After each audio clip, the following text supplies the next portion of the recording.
Welcome to G Fun Facts Online, where we make complex topics simple and fun. Today, we're demystifying something that can feel incredibly daunting: retirement planning. But what if I told you that securing your future isn't about guesswork, but about math? Simple, powerful math that anyone can understand. We're going to crack the code of the 401k and turn financial anxiety into a clear, actionable plan. Let's start with the most powerful force in the financial universe: compound interest. Einstein supposedly called it the eighth wonder of the world. It's the process where your money starts making its own money. Imagine you invest $1,000. With a 7% annual return, after 1 year, you have $1,070. The next year, you earn 7% not just on your original $1,000, but on the entire $1,070. It's a snowball effect. At first, it's small, but over decades, this exponential growth is the engine that will build your wealth. Want a cool mental shortcut to see this in action? It's called the Rule of 72. Just divide the number 72 by your annual rate of return to estimate how many years it takes for your money to double. So, at a 7.2% return, your money doubles every 10 years. Start saving in your 20s, and your money could double 4 or 5 times before you retire. That's the magic of starting early. Now, how do we fuel this compounding machine? Through contributions.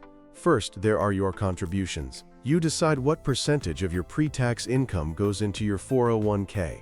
This is great because it lowers your taxable income for the year.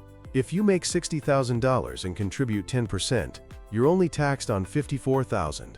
Most advisors suggest saving 10 to 15%, but the most crucial starting point is contributing enough to get the full employer match. This is, without a doubt, the closest thing to free money you will ever get. If your employer offers a 100% match on the first 4% you contribute, and you only contribute 2%, you are literally turning down a raise. Understand your company's matching formula, whether it's dollar for dollar or a partial match, and do everything you can to get that full amount. So where does this money go? It's not just sitting in a vault. It's invested. This is where asset allocation comes in.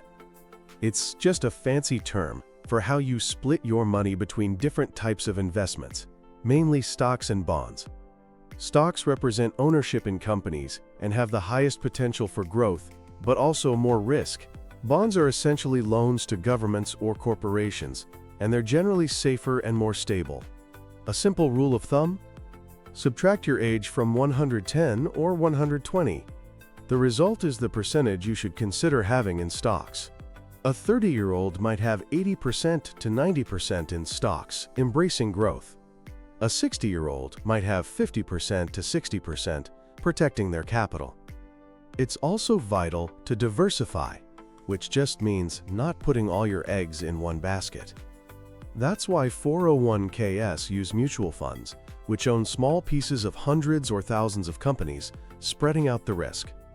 While your money is growing, there's a hidden force working against you: fees. They may look tiny, maybe just 1% a year, but just like your earnings, fees compound over time. The U.S. Department of Labor showed how a 1% difference in fees can reduce your final nest egg by nearly 28% over 35 years. That's hundreds of thousands of dollars lost to a seemingly small percentage. Check your plan's documents for investment fees and administrative fees. Choosing lower-cost funds, like index funds, can save you a fortune in the long run.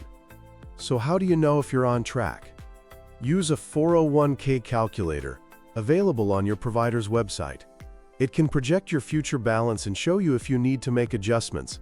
And what if you started late? The system has a power-up for you called catch-up contributions. If you're 50 or older, you can contribute an extra amount on top of the regular limit. For 2025, that's an extra $7,500. There's even a new provision for a super catch-up for those aged 60 to 63. It's never too late to accelerate your savings. Finally, you've reached the finish line. It's time to retire. Now the game shifts from saving to spending. This is where you'll see the difference between a traditional 401k, where you pay income taxes on withdrawals, and a Roth 401k, where your qualified withdrawals are tax-free because you paid the taxes up front. You can generally start taking money out without penalty at age 59 and a half. A popular strategy for how much to take out is the 4% rule, which suggests withdrawing 4% of your total savings in your first year of retirement and adjusting for inflation after that. By understanding these core mathematical ideas, the exponential power of compounding, the free money of an employer match, the strategic balance of asset allocation, and the silent drain of fees, you transform retirement planning from a leap of faith into a solvable equation. You are in control. Thanks for tuning in to Fun Facts Online.